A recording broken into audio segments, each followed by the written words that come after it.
Son a las 10:32 y está con nosotros en el estudio la ministra vocero de Gobierno, Camila Vallejo. Ministra, ¿cómo está usted? Muy buenos días. Muy bien, ¿y tú, Rafa? Buenos días. Ministra, gracias por haber venido al programa, para empezar. Estamos con un poco de alergia. Un poco. ¿No? Ah, sí.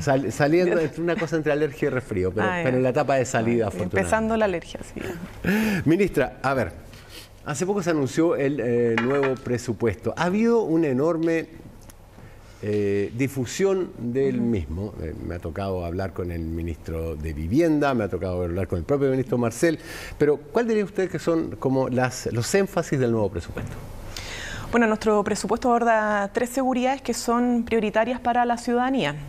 Yo creo que es de conocimiento público que una de las principales preocupaciones de la gente es saber cómo va a llegar a fin de mes. Hay temor a envejecer por las bajas pensiones, el miedo a salir a la calle porque te pueden asaltar, el miedo al narcotráfico, la carencia de la presencia del Estado para justamente proteger a los ciudadanos y ciudadanas. Entonces, es un presupuesto que se diseñó pensando en 3 seguridades: en la seguridad ciudadana, y el reforzamiento, por lo tanto, de las policías para combatir la delincuencia, el crimen organizado, la seguridad económica para dar más certeza respecto al mejoramiento de las condiciones económicas de la ciudadanía, y por otro lado la seguridad social, que abarca educación, salud, vivienda, pensiones y bueno, todo lo que tiene que ver con la protección social que tiene que brindar el Estado. Entonces, efectivamente, están los ministros, ministras, subsecretarios, subsecretarias, porque se les mandató hablar y contar el presupuesto, porque en general la ley de presupuesto se ve como algo lejano, algo muy técnico, como que no tuviera importancia, y sin embargo la ley de presupuesto define las prioridades de gobierno de todo un año, y es nuestra primera ley de presupuesto. Ustedes saben que lo que administramos hasta la fecha es la ley de presupuesto del gobierno anterior, y hemos estado entregando ayuda y beneficio en el marco de los márgenes que nos puso esa ley de presupuesto.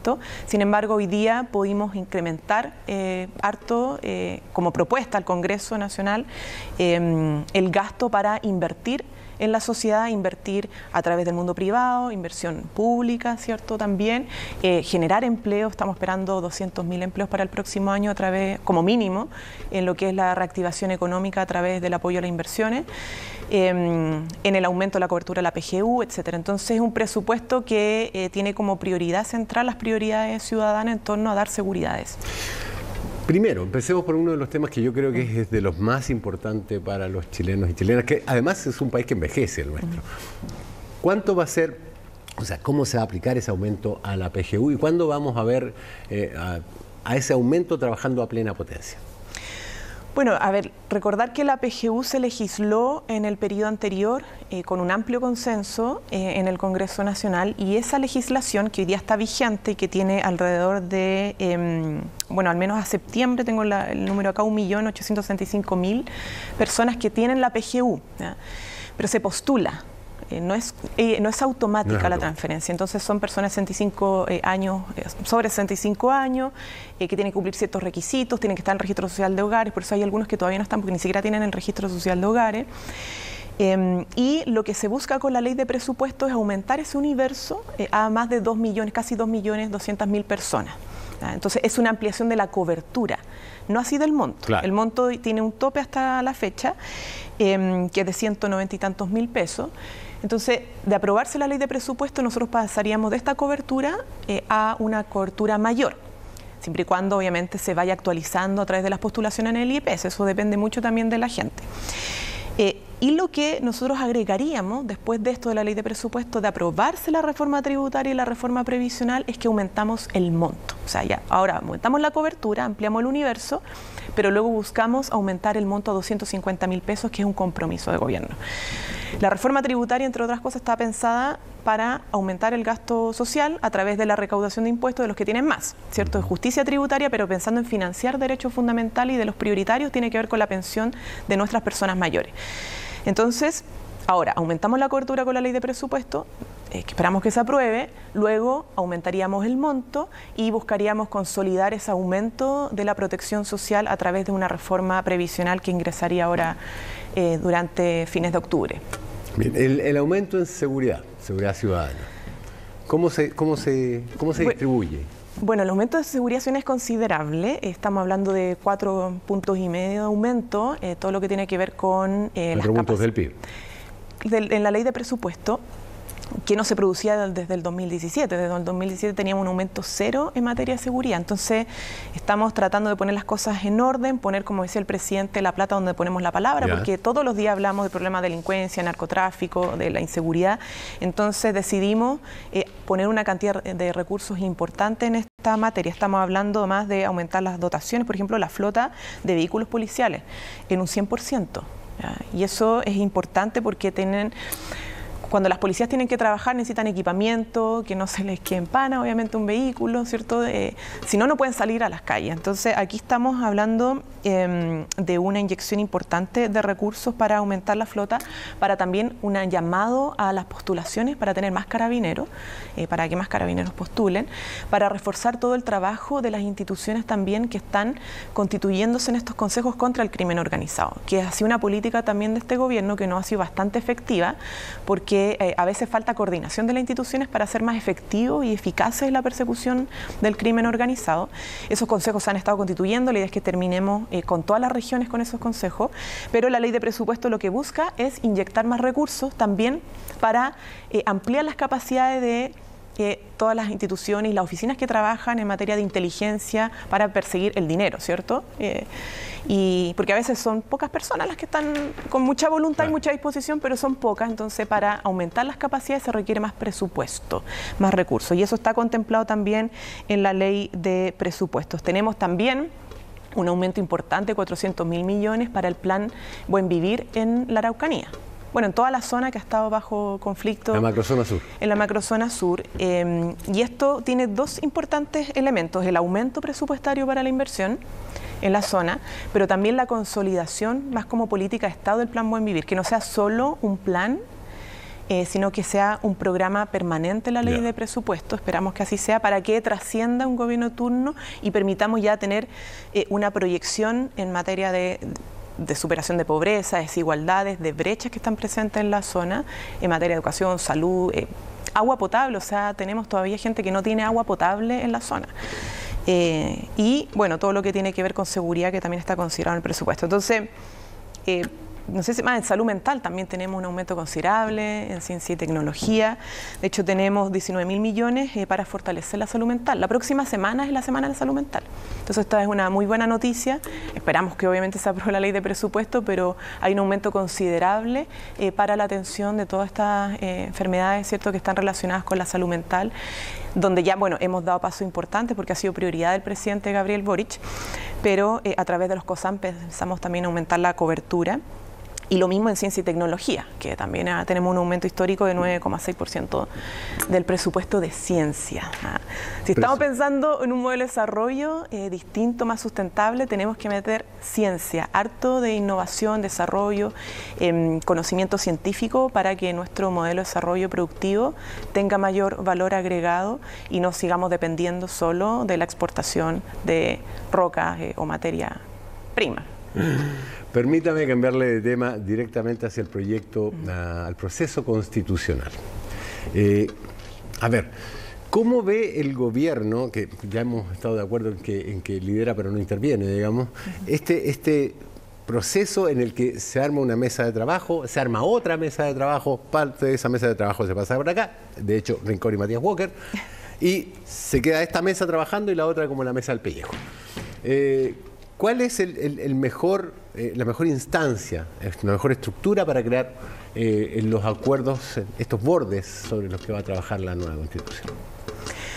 Bueno, primero yo creo que el gobierno no está liderando, el gobierno está acompañando el proceso de diálogo, una tarea que por lo que hemos visto no ha sido fácil, pero que ha requerido harta voluntad y disposición para que avance, y tenemos la esperanza de que va a tener buenos resultados y va a traer buenos frutos.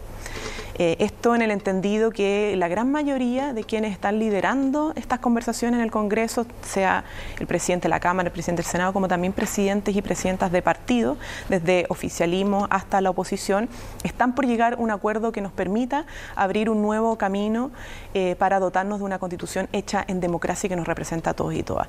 Y en ese sentido yo me quedo con las palabras del presidente de la UDI, Macaya, que dice que es momento de pensar en Chile y no en la conveniencia de unos pocos. Y creo que si ese es el espíritu mayoritario, por cierto que vamos a llegar cuanto antes a un acuerdo que dé certezas a la ciudadanía y que satisfaga obviamente las expectativas de un proceso democrático, seguro y que dé certezas de reforzamiento de nuestra democracia. Los marcos, bueno, lo están definiendo, hay bases que se han puesto sobre la mesa y nosotros nos sentimos bien representados por los partidos oficialistas que han logrado ponerse de acuerdo. Ustedes saben que tenemos 2 coaliciones de gobierno, claro, pero han estado conversando, han llegado a puntos en común y esto no solo tiene que ver con los mecanismos para el funcionamiento, ¿cierto?, cómo se constituye el órgano, sino que también en cuanto a las bases de la institucionalidad, cuestiones que son evidentemente importantes que estén, porque una república democrática, la separación de poderes, o sea, son cosas que uno puede decir que son obvias, pero que es bueno que estén sobre la mesa también para dar certezas y garantías sobre la defensa de nuestro país, de nuestras instituciones. Estamos a 8 del 10, ¿se logra para este mes eso, no? Bueno, nosotros esperamos que las conversaciones sigan rindiendo fruto. Tenemos harta esperanza en ese proceso y la voluntad y las capacidades de quienes están participando. Y el próximo, ¿cuál es el cronograma que le gustaría ver al gobierno de Gabriel Boric, el presidente Gabriel Boric en este procedimiento? Mira, más que cronograma es entender que hay también una, no sé si es urgencia ciudadana, pero es una necesidad de que esto se resuelva pronto, ¿ya? Respetando los tiempos que requieren los diálogos y las negociaciones, que requiere su tiempo, pero con el sentido de urgencia puesto en que se requiere despejar pronto el camino hacia una nueva constitución. Esa certeza es importante entregarla, dentro de todas las otras certezas que nosotros nos estamos preocupando de entregar a propósito de la ley de presupuesto y todo lo que corresponde a ser gobierno. Pero en esa certidumbre política sobre un proceso tan importante como cambiar la Constitución es relevante para una sociedad, que sepa cuál es el camino que como país va a dar y en qué tiempo para contar con un pacto social que nos representa a todos. La macrozona sur, la Araucanía, en realidad ha sido un quebradero de cabeza desde hace, no sé, yo diría que mucho antes de la muerte del comunero Catrillanca, mucho antes. Recuerdo que el presidente Piñera visitó la Araucanía y tuvo un rifraf muy desagradable para la época del asesinato del matrimonio Luxinger-Macay. Yo diría que desde entonces la visita de los mandatarios a la zona ha sido un zapato chino. Primero, ¿el presidente va a visitar la Araucanía? ¿Cuándo? ¿Y qué pretende lograr en esa visita? El presidente va a visitar la Araucanía cuando yo no lo puedo adelantar. Todos estos viajes requieren una preparación, ¿cierto? Requieren a veces cierta reserva para que funcionen bien las visitas, pero él lo señaló y lo hemos reiterado. Va a visitar todas las regiones del país. En eso ha estado además trabajando permanentemente. La próxima semana también tiene un viaje importante al norte, enfocado en materia de ciencia, energía, vivienda y seguridad, y por cierto que también lo hará en la Araucanía a su debido tiempo para poder también dar certezas de los pasos que vamos a dar de aquí en adelante en lo que es la resolución de un conflicto que es complejo, que es histórico y que requiere no solamente los temas relacionados con la seguridad y cómo perseguimos bandas organizadas que, bueno, son de distinta índole, robo de madera, narcotráfico, etcétera, sino que también en abordar el tema más de fondo, tierra, el diálogo político.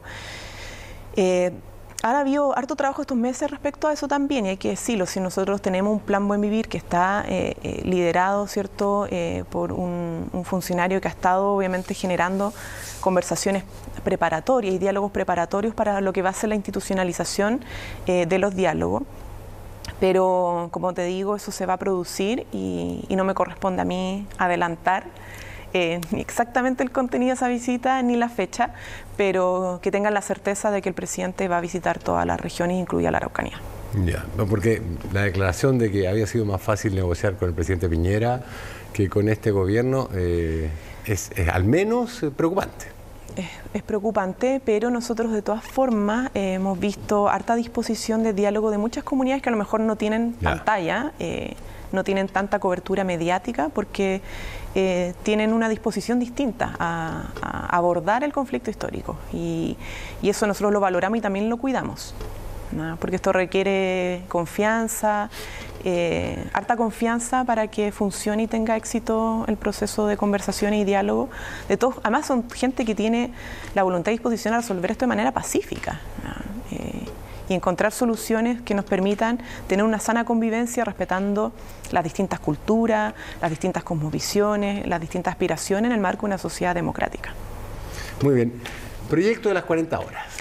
De su creación. El proyecto de las 40 horas, de los proyectos más hermosos que he conocido. ¿Cuándo comenzamos con el proyecto de las 40 horas? Nosotros esperamos que cuanto antes, hasta avanzando. ¿Cuándo empezó la idea? ¿Cuándo empezó la idea? Se lo pregunto porque yo recuerdo que usted era diputada, fue una entrevista en radio y habló sobre ese proyecto, y recuerdo cómo conversamos sobre la campaña del entonces ministro Monkeberg, poniendo otro proyecto que competía con el suyo, que al final por el ministro no logró imponerse, digamos, pero en esa época su proyecto ya llevaba mucho tiempo en el Congreso. Sí, bueno, es un proyecto, yo quiero recordar que tuvo el apoyo de una bancada transversal, logramos estar de comunistas, demócrata, cristiano, incluso hubo parlamentarios de derecha que en su momento lo apoyaron, porque está pensado principalmente en la protección de las familias. La moción parlamentaria está firmada por varios compañeros y compañeras del Partido Comunista, entre ellos Carol Cariola, Daniel Núñez, Sergio Aguiló, que ya no es parlamentario, creo que también firmó, Lautaro Carmona. Pero claro, la idea surge como el 2015 más o menos. Ha pasado tiempo, ha pasado harto tiempo, pero el 2015, ¿por qué? Porque yo en 2014 entré como parlamentaria, fue el primer año siendo diputada y me tocó recorrer mucho el distrito que representaba la Florida, pero también las comunas aledañas que después fueron parte del nuevo distrito, con el cambio binominal, La Pintana, Puente Alto, San José Maipo, Pirque. Y una de las principales preocupaciones de las mujeres era los tiempos fuera del hogar, donde se producían ciertas carencias, ¿cierto? Como salgo muy temprano a la casa, llego muy tarde, pero sin embargo igual tengo la responsabilidad social y familiar de atender que mi hijo no caiga en la delincuencia, no entre en la drogadicción, que las tareas... involucraba un apedreo de autos, digamos. Claro, entonces bueno, tenemos ahí un problema serio con la infancia que no nace delincuente, pero termina lamentablemente por distintas situaciones a merced de bandas criminales, ¿cierto? Siendo usados para distintas comisiones de delito. Pero la angustia de las madres trabajadoras, también de los padres trabajadores, principalmente las madres, de no poder estar más tiempo en el hogar para atender eso, pero también desde el punto de vista de las necesidades propias del ser humano, del ocio, del autocuidado, etcétera. Entonces surgió el cuestionamiento de cuántas horas trabajamos en Chile, cuántas horas se trabaja. Y ahí nos dimos cuenta que estábamos muy atrás respecto a los países desarrollados y los compromisos, las conversaciones pendientes que estaban desde el organismo internacional, de la OIT, en torno a la reducción progresiva de las jornadas laborales en las distintas naciones, pensando no solo en la calidad de vida, en los derechos laborales de los trabajadores y en las familias, sino que también en la generación de empleo y en la productividad.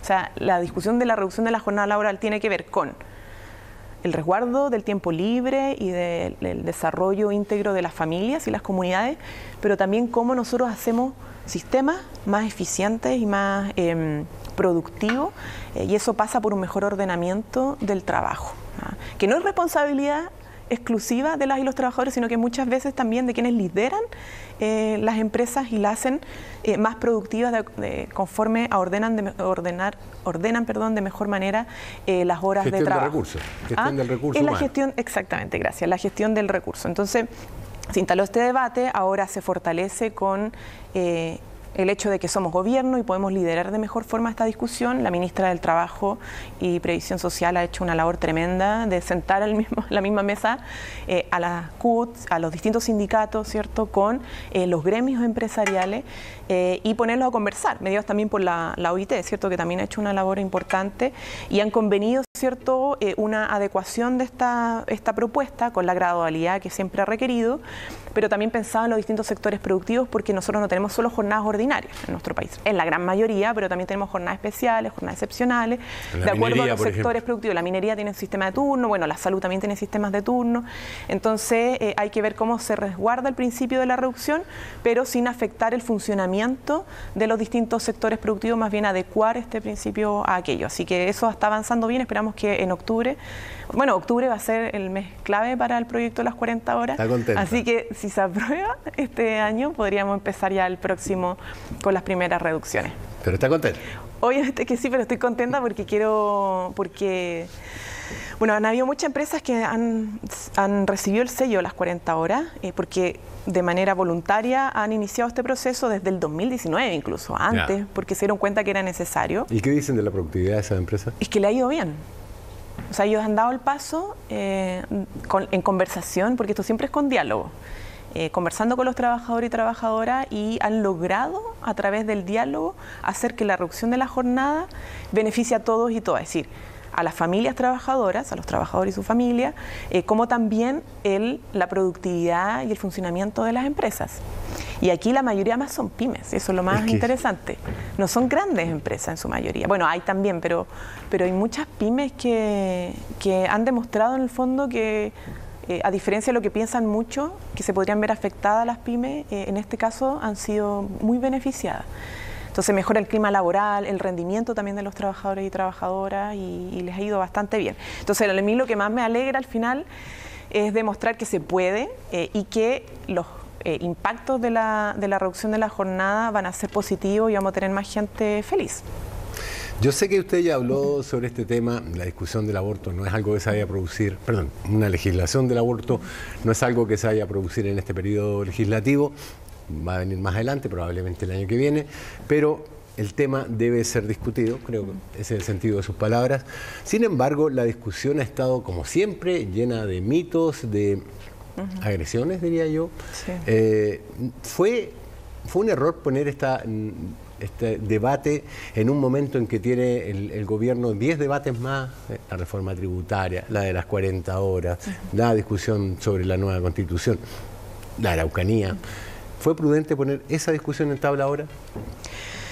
Lo que pasa es que esta discusión surge a propósito de una iniciativa parlamentaria proveniente de la ultraderecha en el Congreso, particularmente del diputado Urruti Coechea, y Jürgensen, quienes señalan querer legislar para incluso abrir la posibilidad de que niñas terminen presas por abortar producto de una violación. Y eso nos parece grave. O sea, nos parecen muchas cosas graves que están pasando hoy en día. Nosotros tenemos preocupación por el clima de odiosidad, por las agresiones, las incitaciones al odio, estas recurrentes apariciones de distintos sectores que llaman casi a golpes de Estado, y eso obviamente nos preocupa, ese clima, ¿no? de un sector muy radical de derecha que tiene nostalgia de la dictadura y hace retroceder también derechos conquistados por las mujeres. Y en ese contexto, nuestra ministra de la Mujer y Equidad de Género plantea primero que no vamos a permitir como gobierno que eso se pueda producir, es decir, que terminen mujeres y niñas presas con penas o condenas de 10 años, producto de tener que interrumpir su embarazo a propósito de una violación, que además es una violencia importante. A mí me parece que hay tratados internacionales en contra de eso, que Chile ha firmado. Es que efectivamente, si esta idea escapa a todo consenso internacional en materia de derechos humanos en general y particularmente en lo que respecta a los derechos sexuales y reproductivos de las mujeres. Y en ese contexto, lo que hace la ministra es una cuestión de sentido común y decir que a partir de una pregunta de qué vamos a hacer respecto a la despenalización del aborto, nosotros estamos en diálogos preparatorios. ¿Con quiénes? Con las mujeres, las organizaciones, para ver cuál es la estrategia legislativa más apropiada a la realidad chilena. Y es una discusión legítima que el gobierno debe dar porque el gobierno tiene compromisos programáticos. Y el gobierno no solamente gobierna en lo que es coyuntural, ¿cierto?, lo que tiene que ver con el despliegue de la agenda de un año, sino que también prepara las condiciones y las conversaciones sobre los compromisos que probablemente se van a desarrollar más adelante y que tienen que ver con el programa de gobierno. Entonces, pretender hacer que el gobierno no hable, no opine o no abra instancias de diálogo sobre temas que son propios de un programa de gobierno que fue votado por la ciudadanía es un intento de censura que nosotros no vamos a permitir en ningún caso, en ninguna circunstancia. Y también nos parece preocupante que hayan sectores que no quieran que las cosas se dialoguen, ¿ah? Y yo tengo confianza que la mayoría de los demócratas de nuestro país no se van a oponer nunca a que en pleno siglo XXI se abran discusiones sobre los derechos sexuales y reproductivos de las mujeres, más allá de su opinión personal o su opinión política, que es legítimo porque las diferencias en política y en democracia son necesarias además, no solamente legítimas. Pero negarse a discutir y a dialogar no es propio obviamente de ningún demócrata en pleno siglo XXI. ¿Usted espera que haya un proyecto de ley para el año que viene?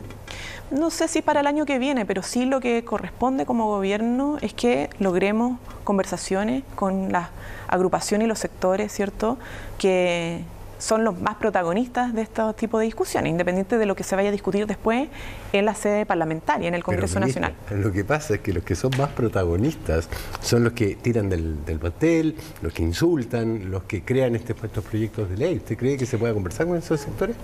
Es que yo no creo, yo creo que, o sea, en estos temas las mujeres juegan un rol fundamental. Y más allá del Congreso Nacional, tenemos una sociedad civil que clama por avanzar en derechos y también quiere opinar e incidir en cómo se dan esos avances.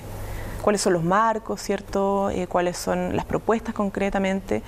Imagínate que todo lo que nosotros hemos avanzado en materia de derechos para las mujeres, la discusión sobre paridad, antes sobre las cuotas de género, antes sobre el Ministerio de la Mujer y Equidad de Género, la despenalización en 3 causales, ninguna fue originada exclusivamente, ninguna de esas discusiones y esas conquistas fue de origen exclusivo del Congreso Nacional. Fueron acompañadas de diálogo, de distintas luchas, de conversaciones, fuera del Congreso que luego tuvieron que ser abordadas en los congresos. Entonces, está bien, o sea, ahí los parlamentarios juegan un rol importante en una democracia porque son el poder legislativo, pero eso no puede permitirnos hacer desconocer la labor y la importancia y el protagonismo que juegan también las organizaciones de la sociedad civil. Me quedan 2 preguntas. La primera tiene que ver con el fenómeno que se ha dado últimamente del tono de discusión legislativa. Y digo el tono porque los argumentos pasan a ser lo menos importante. Diputados que insultan a diputadas aludiendo a su condición sexual o a que son trans, los diputados que defienden esta penalización hasta en 10 años de la mujer que aborta, pero muchos otros. Usted lo decía, un conductor de un programa de radio que se siente nostálgico de la época del golpe de Estado. De la radio Agricultura. Sí, en Checho Irán. No hay un clima que está favoreciendo el surgimiento de grupos radicales dentro de la derecha. ¿Y quién es responsable? Yo diría que es un fenómeno internacional, no es solo radicado en nuestro país. Efectivamente hay sectores ultraderechistas, se la ha denominado de distintas formas, neofascistas, etcétera, que aparecen en la escena pública, en el debate público, sea a través de redes sociales o incluso en los congresos, en los parlamentos, de manera muy violenta. muy belicosa, ¿cierto? Muy agresiva en el uso del lenguaje, en las propuestas, en la negación de la diversidad, que ha sido también una conquista democrática del siglo XXI, la aceptación de las diversidades y la inclusión de las diversidades y la comprensión de que es necesario tener diversidad en una democracia para fortalecerla. Y claramente implica un desafío para todos los sectores democráticos, sean de derecha o de izquierda, el poder poner límites a eso, ¿no? Porque necesitamos cuidar nuestras democracias y yo creo que efectivamente hay quienes pretenden hacernos retroceder en los avances democráticos, por suerte minoritario aún, pero creo que hay que mirarlo con responsabilidad lo que está sucediendo. Y también esto sea una responsabilidad de los gobiernos, de los partidos, de los parlamentos, también del espacio mediático, ¿cierto? ¿Cómo podemos enfrentar este gran adversario que tenemos, que es, bueno, el odio, la misoginia, la desinformación? Porque todo lo que es la desinformación en una sociedad termina atentando contra la misma libertad de prensa, la libertad de expresión, las democracias. Entonces es una tarea colectiva que yo creo que tenemos que abordar y enfrentar, que evidentemente es preocupante, pero por suerte todavía es minoritario y hay que saber atenderlo. Y la segunda pregunta. Se cumple el aniversario del 18 de octubre. Más allá de la opinión que cada uno tenga de este estallido social, lo cierto es que ha producido cambios en Chile que no hemos visto en un gobierno democrático en décadas. Los cambios más violentos, más radicales que vivió nuestro país después del gobierno de Salvador Allende fueron hechos en dictadura. Este movimiento, este estallido ha forzado a replantearse el modelo de desarrollo, el modelo de Estado que queremos, si es subsidiario, un Estado de seguridad social. ¿Planea el gobierno algo especial para ese día? No, la verdad es que nosotros, toda la agenda que tenemos pensada principalmente ahora de aquí en adelante es las seguridades que te mencioné a través de la ley de presupuesto, es la reforma tributaria, es la reforma previsional, son las 40 horas y claro, los distintas efemérides van a tener su reflexión y su mirada, y una de las cosas más importantes de cara al 18 de octubre que viene es poder tener avance en materia de discusión del acuerdo constituyente, independientemente si se cierra o no, pero creo que eso es una respuesta importante, al menos para lo planteado en torno a el problema constituyente, que fue uno de los temas que surgió fuertemente dado el estallido social. Pero hay otros temas que también estuvieron presentes en el estallido social, y que tiene que ver con lo que te decía anteriormente, que son la solución y los cambios más inmediatos en la vida y la cotidianidad de las personas. O sea, hay cosas que tienen que pasar ahora. No más abusos. No más abusos, más derechos, cosas que podemos hacer ahora. Y por eso nuestra preocupación, y tenemos un despliegue la próxima semana, no solo el presidente, sino que de todos los ministros y ministras, vamos a estar los ministros en regiones. ¿Y para qué vamos a estar en regiones? Primero para hablar sobre el proyecto de presupuesto, para hablar sobre la reforma tributaria, para recoger las realidades regionales, para también una mejor conducción de nuestros gobiernos en regiones, todas las CEREMI, los delegados, etcétera, empujar más la ejecución presupuestaria, que ya ha avanzado estas últimas 3 semanas de manera importante, y poder también dar la orientación que necesitamos, que todos los recursos del Estado, tanto los que tenemos ahora como los que estamos proponiendo para el próximo año, lleguen efectivamente a las personas. Ejemplos concretos de esto: el copago cero. El copago cero fue un avance importante en los primeros 6 meses de gobierno, partió el 1 de septiembre. El copago cero no requirió de la reforma de salud para poder ejecutarse, sin embargo es parte de nuestra reforma de salud. Entonces, cuando hablamos nosotros de reformas estructurales, como la reforma de pensiones, la reforma de salud, etcétera, etcétera, hablamos también de cosas que estamos haciendo ahora que están conectadas con la reforma, porque el copago cero es una forma, es una manera de dar garantías de no abuso, ¿cierto?, de que la gente va a poder atenderse en el sistema público sin tener que copagar nada, de protección de derechos fundamentales y también de la idea de cómo vamos a fortalecer la universalización de la atención en materia de salud que va a venir también en la reforma de salud. Entonces, son esas cosas las que nosotros queremos priorizar, ¿cierto? Cuestiones más inmediatas que podemos hacer sin necesidad a veces de legislar y demorarnos tanto tiempo discutiendo en el Congreso, sino que podemos hacerlo solo por iniciativa de gobierno y buena ejecución de gobierno, atendiendo a esas necesidades urgentes. Así que yo creo que vamos avanzando en estos dos ámbitos, ¿cierto? El estallido social nos dijo no más abuso, esto tiene que resolverse mediante un nuevo pacto social que nos representa a todos, y ahí la importancia del diálogo que está radicado en el Congreso, y por otro lado también cómo la política pública responde a necesidades urgentes e inmediatas de la ciudadanía, y en eso estamos trabajando 24/7 todos los ministros y ministras del gobierno del presidente Gabriel Boric. Ministra Camila Vallejos, muchísimas gracias por haber venido tan temprano acá a Chilevisión un día sábado. Tan temprano, pero sí. Gracias por la invitación y a disposición de estar aquí presente en otra oportunidad. Son las 11:06, hacemos una pausa y volvemos aquí en Chilevisión Noticias.